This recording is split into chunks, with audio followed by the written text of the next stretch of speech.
बिस्मिल्लाहिर्रहमानिर्रहीम, अस्सलाम वालेकुम।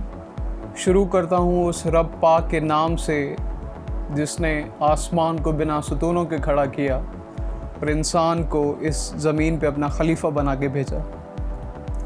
दोस्तों, आज के इस वीडियो में हम बात करेंगे पिरसी राइटिंग के ऊपर कि पिरसी राइटिंग के ऊपर कमांड कैसे हासिल की जाए।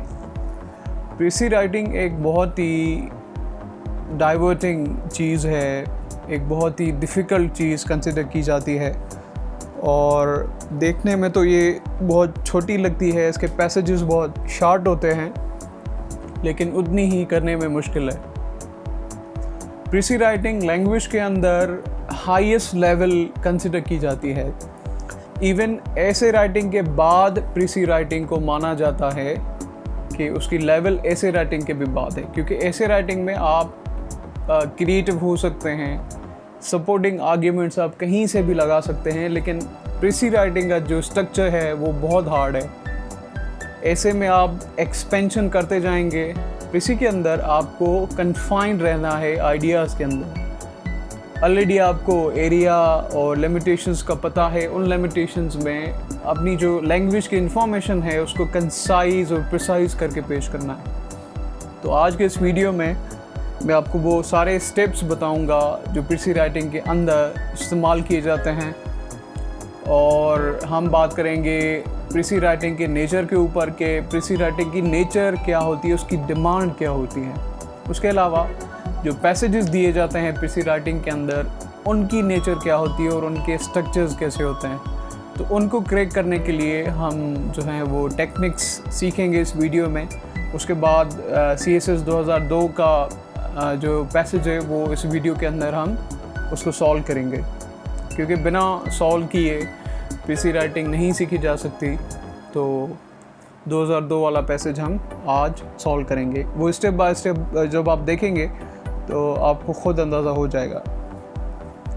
तो पिरसी राइटिंग की डिमांड क्या होती है, सबसे पहले तो इस बात को समझना है। एक तो उसकी डिमांड ये है कि 1/3 जो है वो होना चाहिए, टोटल जो भी नंबर ऑफ़ वर्ड्स है उसका, ये बिल्कुल है।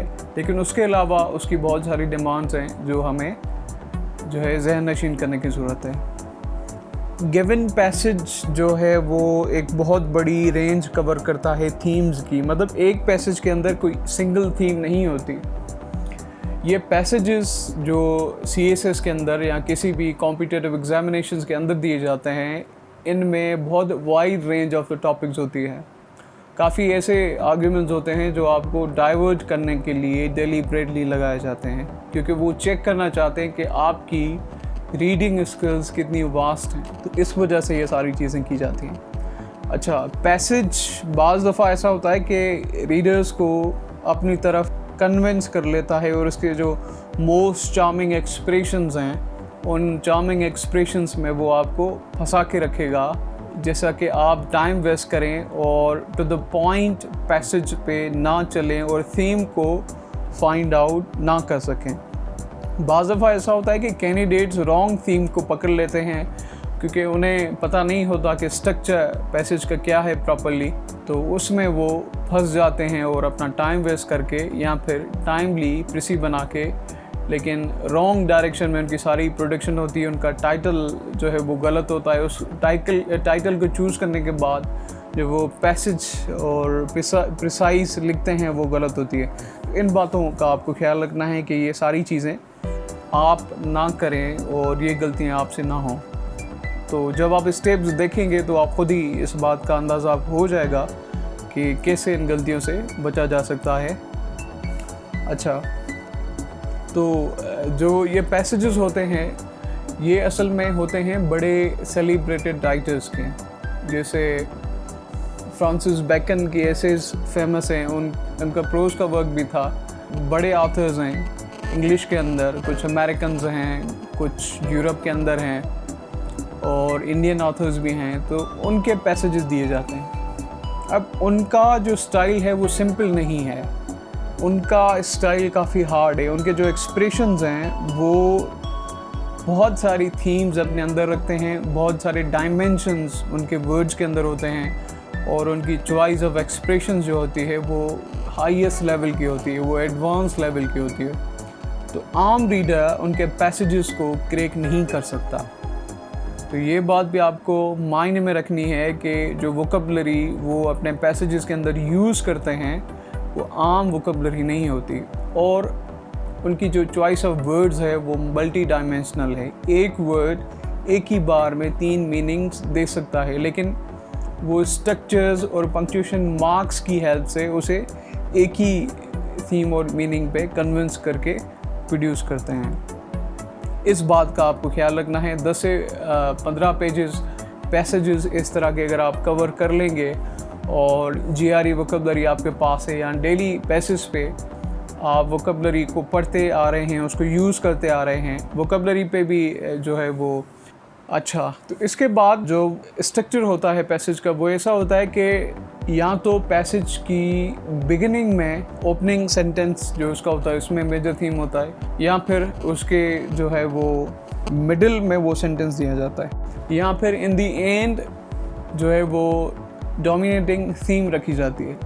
अब इन 3 जगहों पे पॉसिबल है कि ऑथर ने पैसेज की जो है वो डोमिनेटिंग थीम दी है, तो आपको कहीं जाने की ज़रूरत नहीं। पहली रीडिंग आप पूरी पैसेज को दें। सेकेंडली जो सेकेंड रीडिंग आपकी होनी चाहिए वो होनी चाहिए कि मेजर थीम आप कोशिश करें कि वो कौन सी है। दूसरी रीडिंग जब आप देंगे तो वहाँ पे ये चीज़ आप फाइंड आउट करेंगे। अच्छा, तो स्टेप्स जो हैं वो प्रीसी राइटिंग के, अब इनके अंदर हम ये सारी चीज़ें कवर करेंगे कैसे जो है वो उसको हमें हंट करना है। चलें। अच्छा, जो पहला स्टेप है प्रीसी राइटिंग का उसके अंदर हम करते हैं scan and skim passage and then we make outlines of the gathered information. Passage के अंदर जो भी बातें हमने समझी, जो भी कन्विंसिंग सेंटेंसेस हैं उनको अंडरलाइन करके फिर हम उनकी बनाते हैं आउटलाइंस। ठीक है, तो पहला स्टेप हम कवर करेंगे। तो फर्स्ट स्टेप के अंदर जो है वो ये चीज़ें सारी हम कवर करते हैं।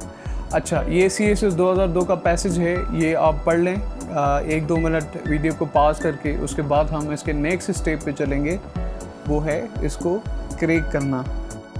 पैसेज हमने पढ़ लिया। अब जो है हम फर्स्ट स्टेप के अंदर जो है वो आउटलाइंस जो इस पैसेज के अंदर हमने चूज़ की हैं, जो मेजर थीम्स हमें लगे, सपोर्टिंग आर्ग्यूमेंट्स थे, मेजर आर्ग्यूमेंट्स थे, वो कलेक्ट करके हमने चूज़ कर लिया। मैंने जो चूज़ की हैं वो स्क्रीन पे आप देख सकते हैं। फर्स्ट आउटलाइन है the official name of a species homo sapiens if man is a noer and an efficient doer, homo must first be loquax and loquacious one. Without language we should merely be hairless chimpanzees possessed of a high IQ but no language. It was language that made possible the accumulation of the knowledge and the broadcasting of information. It was language in a word that turned us into human beings and gave birth to civilization. अब इसके अंदर हम देखते हैं कि 3 से 4 themes हैं जो हमें लगती हैं कि काफ़ी कन्विंसिंग हैं। होमो सेपियंस मीन्स ह्यूमंस, उसके बाद क्वालिटीज़ ह्यूमन की लिखी हुई हैं कि डूअर भी है और चीज़ों को काफ़ी इफ़ेक्टिवली करता भी है। उसके बाद कंपैरिजन है ह्यूमंस की दूसरे एनिमल्स के साथ कि दूसरे एनिमल्स हैं उनके भी पास IQ है तो हमारे पास भी IQ है। तो अगर IQ सिर्फ हमारे पास होता तो हम चिंपैंजीज लगते, क्योंकि वो भी काफ़ी इंटेलिजेंट होते हैं कि चीज़ें कैसे करनी है। तो पहली क्वालिटी वो बयान कर रहा है अपनी सेकंड लाइन में। आगे जो है वो ये बात है कि जानवरों के पास IQ तो है लेकिन उनके पास लैंग्वेज नहीं है, उनके पास वर्ड्स नहीं है जैसे हम बात करते हैं। अच्छा, उसके आगे कहता है कि इंसान ने लैंग्वेज के थ्रू नॉलेज को इकट्ठा करके फिर उसको फैला के इंफॉर्मेशन को अपने आप को ह्यूमन बनाया। जैसे हम देखते हैं कि स्टडीज़ काफ़ी हैं, काफ़ी जो है वो साइंस के अंदर इंसान ने तरक्की की है, दूसरे ही has worked in other walks of life.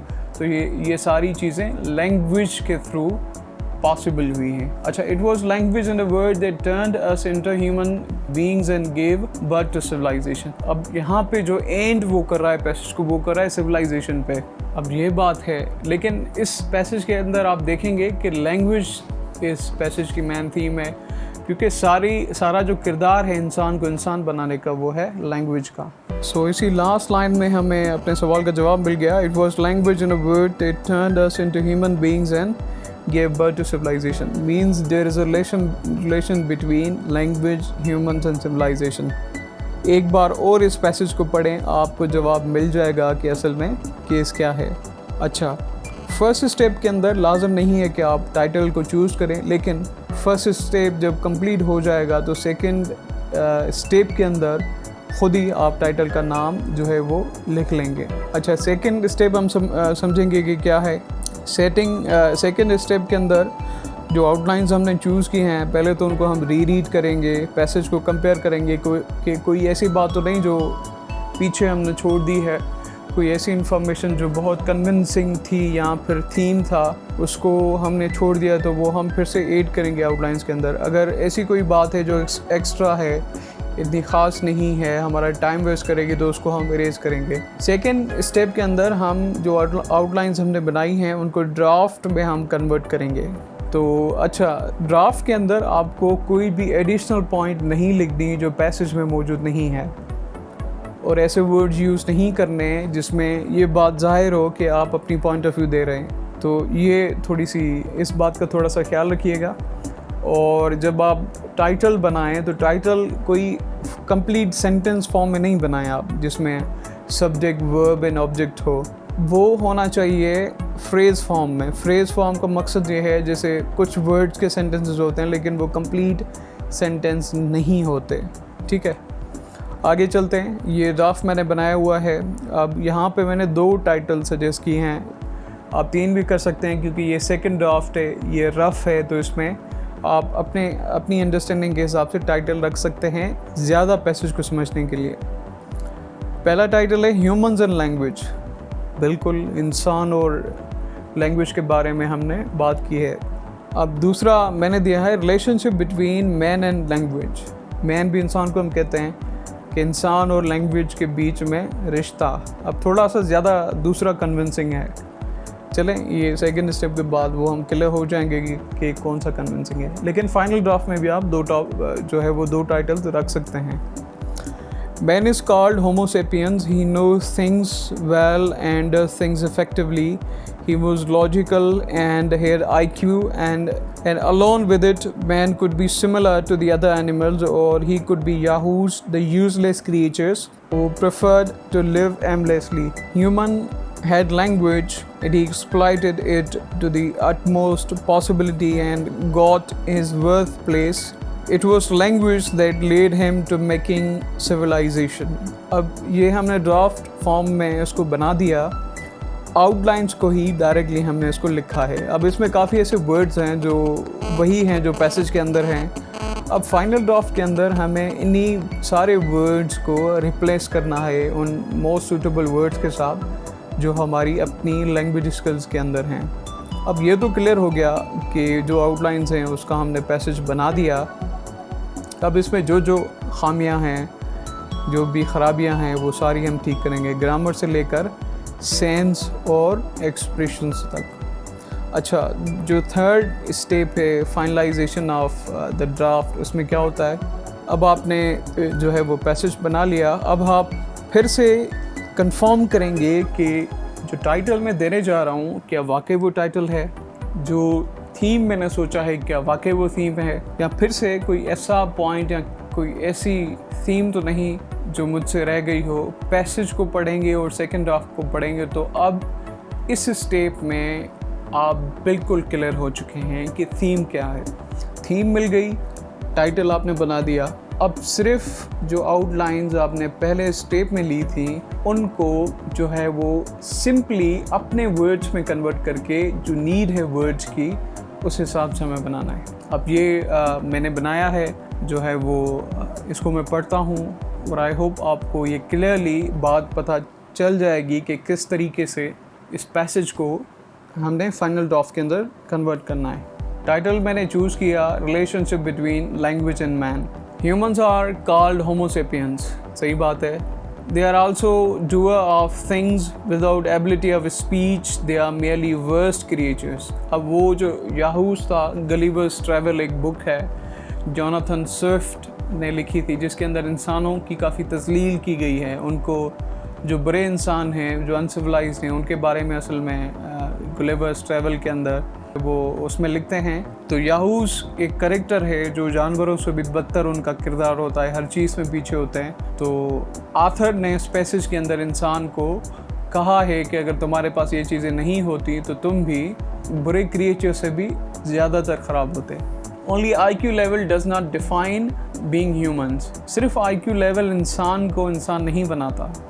The language distinguishes man from animal. It is because of the language blessing we humans become able to profess ideas, preach faith in composition of morals and laws. अब देखें ये दो चीज़ें इसमें आप देखेंगे कि उसने आइडियाज़ को प्रोफेस किया, प्रीच किया फेथ को, और जो है वो composition of morals and laws को बनाया। अब वो तो पैसेज में नहीं थी, उसमें बिल्कुल ये चीज़ें नहीं थी, लेकिन उसमें एक लाइन थी एक्यूमुलेशन ऑफ नॉलेज। उसके बाद वो लिखता है कि उस नॉलेज को उसने यूज़ किया। अब इंसान के माशरे की जो बुनियादें हैं वो ये चीज़ें हैं, तो उस लाइन के अंदर वो सारी बातें छुपी हुई थी। मैंने इसको बाहर निकाल के यहाँ पे स्टेप बाय स्टेप लिखा, जिससे क्लैरिटी बन जाए कि लैंग्वेज का तोहफ़ा क्या है और ये चीज़ें फाउंडेशंस हैं सिविलाइजेशन की। इस तरीके से आप अपने वर्ड्स की नीड को पूरा करने के लिए जो है वो एक्सटेंशन दे सकते हैं, लेकिन वो एक एक्सटेंशन उन्हीं टर्म्स की एक्सप्लेनेशन हो जो पैसेज के अंदर यूज़ किए गए हैं। Most importantly, language made us exact human being and paved road to civilization. बिल्कुल, लैंग्वेज ने इंसान को इंसान बनाया और फिर उसका रास्ता हमवार किया सिविलाइजेशन की तरफ। तो ये था 2002 CSS का पैसेज जिसकी हमने प्रीसी बनाई, और लास्ट में आप देख सकते हैं कि जो है वो प्रीसी काफ़ी कन्विंसिंग है। उसकी ओपनिंग, उसकी बॉडी और उसकी जो एंडिंग है, जो कंक्लूजन हमने लिखा है, वो काफ़ी कन्विंसिंग है। अब इसमें एक भी लाइन नहीं है जो इररिलेवेंट हो ओरिजिनल पैसेज के साथ। तो इस तरीके से आप प्रीसी बना सकते हैं। ये थोड़ा टाइम टेकिंग है, इसमें आधा घंटा लगता है, शुरुआत में तो 1 घंटा भी लगता है, लेकिन जब आपकी लैंग्वेज एक्सप्रेशंस के ऊपर कमांड होगी तो आसानी से आप ये 25 से 30 मिनट में बना सकते हैं। सो आई होप कि आपको ये वीडियो पसंद आया होगा, और अगर आपके मन में कोई भी क्वेश्चन है तो आप मुझसे पूछ सकते हैं कमेंट बॉक्स में। मैं अगली वीडियो में आपको उसका आंसर दे दूंगा। उसके अलावा अगर राइटिंग और रीडिंग के हवाले से आपको कोई भी इंफॉर्मेशन चाहिए तो वो भी आप कमेंट में लिख सकते हैं, और मैं लिंक्डइन पे मेरे काफ़ी आर्टिकल्स होते हैं इन्हीं सब्जेक्ट्स के ऊपर, तो वो भी आप पढ़ सकते हैं। इसी वीडियो की डिस्क्रिप्शन में मेरे लिंक्डइन ID की लिंक दी गई है, और बाकी आर्टिकल्स की भी नाम के साथ लिंक दी गई है। तो जो भी आपको पसंद आए वो आप पढ़ सकते हैं, काफ़ी इन्फॉर्मेटिव हैं। तो इस वीडियो के डिस्क्रिप्शन को भी आप देख लें। Thank you.